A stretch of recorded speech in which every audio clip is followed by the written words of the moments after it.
First of all, it ain't about the money. Like everybody knows what's up with Dolph. Like I could have did deals and deals like back in 2000. Now I mean, it's an ego thing. A lot of people let their egos and stuff get in the way. It just sounds like you didn't. You know what I mean? It's like you making money and relationships off of it. This rapper walked into a cookie shop in Memphis on a Tuesday afternoon. 15 minutes later, he was dead on the floor with 22 gunshot wounds. He left behind a 3-year-old son, a 7-month-old daughter, and a fortune built on camouflage Rolls Royces, blue diamond chains, and 100 properties nobody even knew about. $3 million now belongs to 2 children who cannot even spell their own names yet. And what their family did with that money breaks every pattern you have ever seen in hip-hop. Young Dolph did not live like a man worth $3 million. He lived like a man worth 10 times that. And honestly, looking at what he accumulated, you could argue he was. The car collection alone was enough to make grown men stop in the middle of traffic and pull out their phones. Rolls-Royce Wraith wrapped in military camouflage. Rolls-Royce Cullinan in the same signature pattern. A Rolls-Royce Phantom, because apparently 2 Rolls-Royces was not enough. Ferrari 488 GTB. Lamborghini Aventador S. And he actually gave one of those away during a rich slave promotional contest, and it later sold for close to $500,000. Bentley Continental GT. Mercedes G-Wagon. Mercedes Maybach. Dodge Challenger SRT Demon. Chevrolet Corvette C8, which turned out to be the car he was driving the day he was killed. Jeep Grand Cherokee Trackhawk. And more on top of those. He kept them warehoused, not in a garage at home, in actual warehouse storage, because there were too many to park anywhere else. Collection estimates from various sources put the total value comfortably in the low millions, and the jewelry matched the energy completely. Custom Sonic blue diamond chain that became his signature piece. Paper Route Empire logo chains in heavy gold and diamonds. A Richard Mille watch customized with blue diamonds. That alone was worth a small house. Patek Philippe watches. Rings on multiple fingers. Earrings. Bracelets stacked up his wrists. He walked around carrying more value on his body than most people will earn in a decade. In 2019, somebody broke into one of his vehicles and stole roughly $500,000 worth of jewelry, including a Richard Mille and several chains. $500,000 from one car, and he kept it moving like it was an inconvenience, not a catastrophe. He did a GQ segment called 10 Essentials where he walked through his daily carry items, and the casual way he handled pieces worth more than most people's houses told you everything about how this man related to money. It was a tool, it was a statement, but it was never the point. Tell you the truth, bro, like, I got it so good right now with being me. Know what I mean? I don't know why it's like this, whether because it's like I done took care of a lot of people.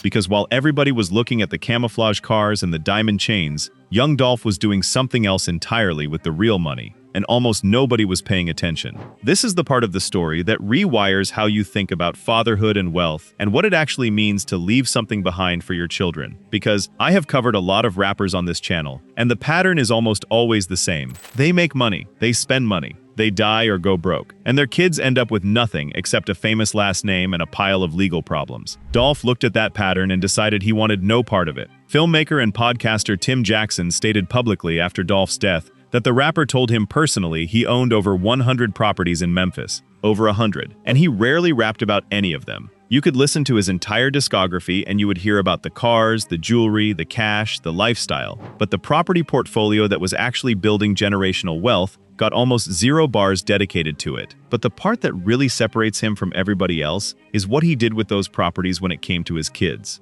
Every birthday, instead of buying his son Trey Trey or his daughter Aria a toy or a pair of sneakers or whatever else rappers typically buy their children, he bought them a foreclosed house, a real property with a real deed, and he put that deed in their names, not in a trust under his name, not in an LLC he controlled, in their names. He sat down on The Breakfast Club and explained the whole strategy, like it was the most obvious thing in the world. You know what I mean? Like my whole thing now is like to every birthday, buy him a house, buy him a foreclosed house. So when he get up to 18, when he get out of school, you know what I mean? He get out of high school, he can turn 18. His plan was simple, and it was brilliant. By the time his son turned 18, after all those years of birthdays, Trey would have a chain of houses, paid off, generating rental income, building equity every single year, and Dolph would sit him down on his 18th birthday and say, "These are yours. This is your business. Whether you go to college or not, you already have a foundation that most adults spend their entire lives trying to build. And he was not just talking about it theoretically, he was actually doing it. Cash purchases of foreclosed properties, fixed up and maintained, deeds filed in his children's names, year after year. The man was building a rental empire for kids who were still watching Power Rangers. I mean, like, hey, put it on cartoon, put it on Power Rangers. Or, hey, let's fix me some ice cream, or give me some candy. You know what I mean? Like, that's what's important to them.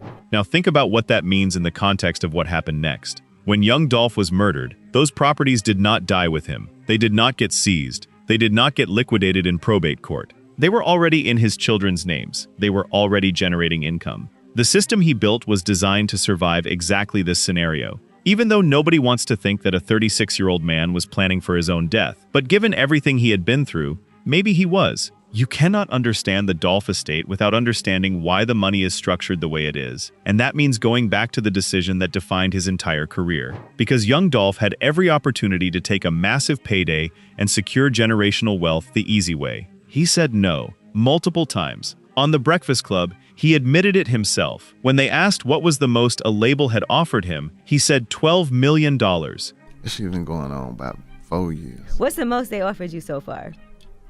12 million. God damn, Dolph. Did you consider it? You know I consider it. $12 million, and he turned it down. Not because he did not think about it, he admitted he considered it, but something inside him could not give up control. Then later, sitting with Ebro, an even bigger number came out, $22 million. And this was not a standard record deal, where the label advances you money and then recoups it from your sales. This was $22 million for his company, for Paper Route Empire itself, where he would remain the CEO and the primary artist. That was the $22 million budget, you know what I mean, for my company, you know what I mean, that I'm the CEO of.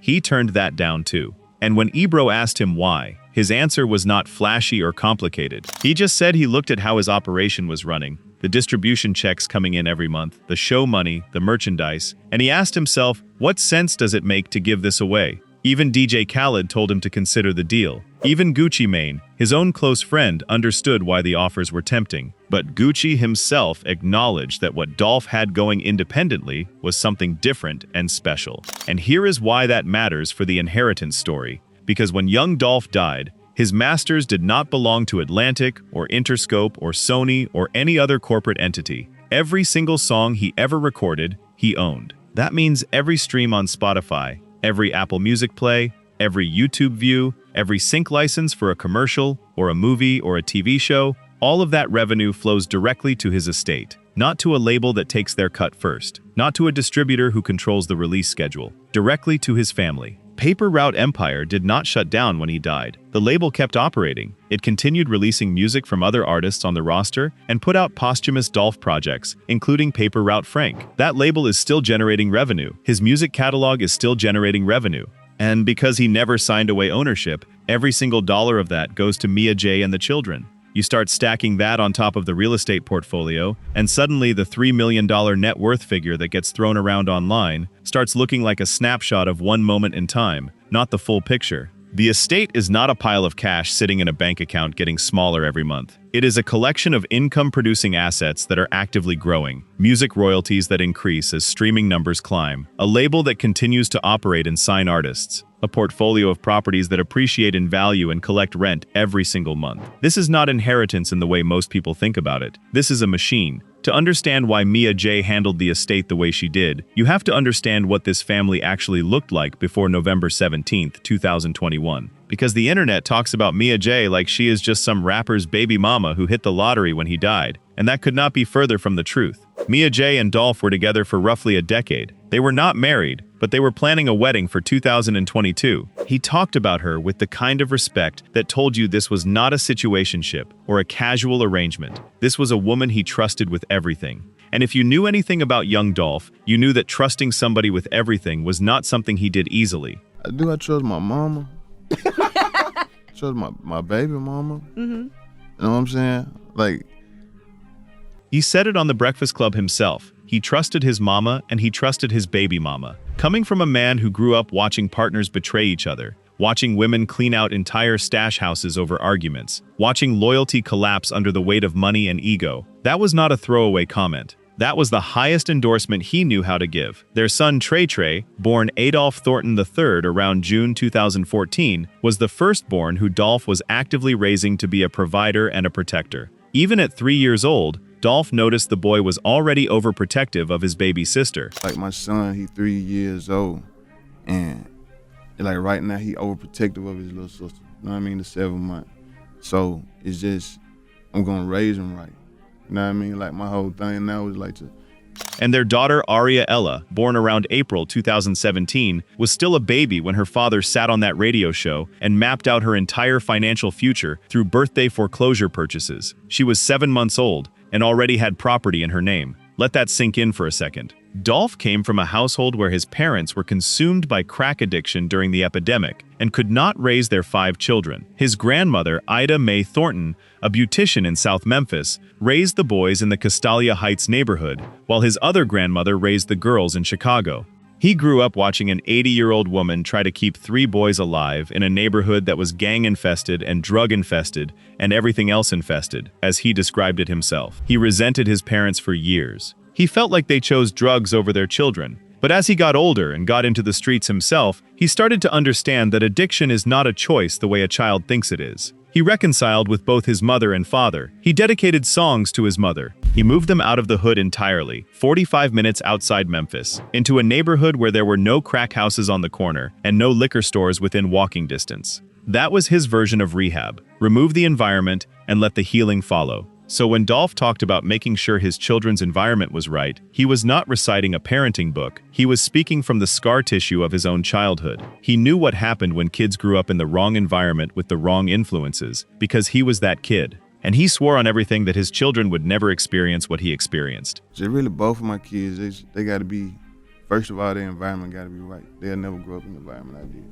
That is why the real estate purchases were not just investments. They were an insurance policy against the exact outcome that eventually happened. Dolph knew he lived a dangerous life. The man survived over 100 rounds fired at his vehicle in Charlotte in February 2017. He took multiple bullets outside a hotel in Hollywood in September 2017. He had been in the streets since he was 15 or 16 years old. He knew better than anyone that tomorrow was not guaranteed, so he built a system that would work whether he was alive or not. Properties in his children's names that would generate income regardless of what happened to him. A music catalog he owned outright that would pay royalties forever. A label with infrastructure and artists that could continue operating without him at the helm. Every single financial decision he made was filtered through one question. If I am not here tomorrow, will my kids be taken care of? After Dolph was murdered, Mia J did something that almost never happens in these situations. She went quiet. Not silent, but quiet. She did not do a reality show. She did not go on a press tour flashing designer bags and vacation photos. She did not get into public fights over the estate. She did not start dating somebody famous 6 months later to stay in the headlines.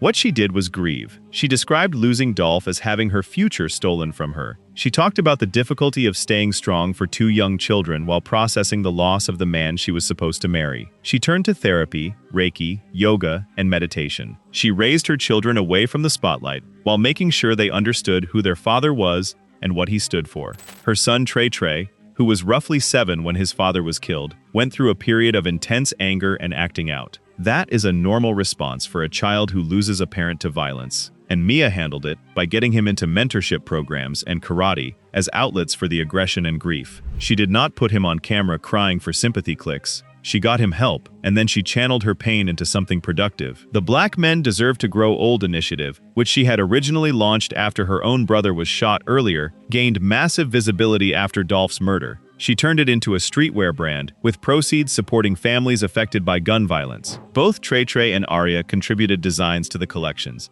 She established November 17th as Dolph Day of Service, organizing community giveaways and turkey drives in his honor, continuing the same Thanksgiving philanthropy that brought Dolph back to Memphis on the day he was killed. She has been vocal about feeling sidelined at times during the prosecution process, and pushed for accountability and communication with the family throughout the trials. She watched one of the alleged organizers, Hernandez Govan, get acquitted in August 2025 after a short jury deliberation. She watched Cornelius Smith, one of the actual shooters, who admitted his role on the stand, receive a 20-year sentence through a plea deal in May 2026. She sat through all of it while raising 2 children and managing an estate and running a nonprofit and trying to keep her own mental health intact. And through all of that, there is no credible evidence that the family liquidated the core assets Dolph built for them. The properties are still there, the music catalog is still generating royalties, Paper Route Empire is still operating, the machine Dolph built is still running. Now, I know some of you are sitting there thinking about those YouTube videos claiming the family spent millions on jewelry,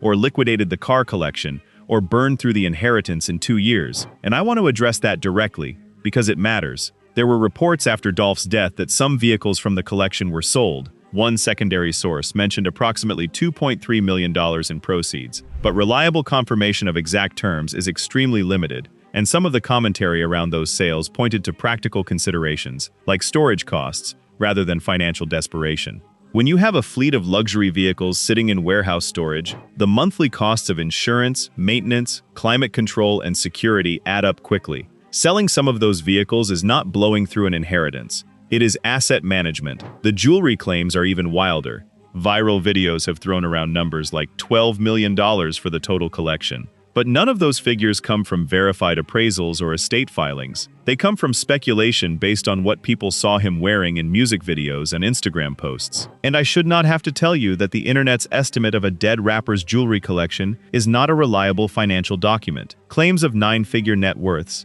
detailed post-death spending ledgers, and dramatic stories about the family going broke, none of that has primary documentation behind it. It is content created to generate clicks from people who want the worst version of the story to be true. And I understand the impulse because we have seen that worst version play out so many times with other families in hip-hop that it feels like the default outcome. But the evidence here points in a completely different direction. The $3 million death figure is the credible baseline. The estate has grown from there through streaming, label activity, merchandise, and property appreciation. Common estimates by 2025 land in the 3 to 8 million range. And the core assets, the music, the label, the real estate, remain intact and producing income. Dolph told the world exactly what he was doing while he was alive. He said it on The Breakfast Club. He said it to Tim Jackson. He said it in his music. He was building something that would outlast him. And it has. Young Dolph spent his whole life making sure his kids would never need to depend on anybody the way he had to depend on the streets. Tell me in the comments, do you think more artists should be building the way Dolph was building? Or is the flashy lifestyle just too hard to walk away from?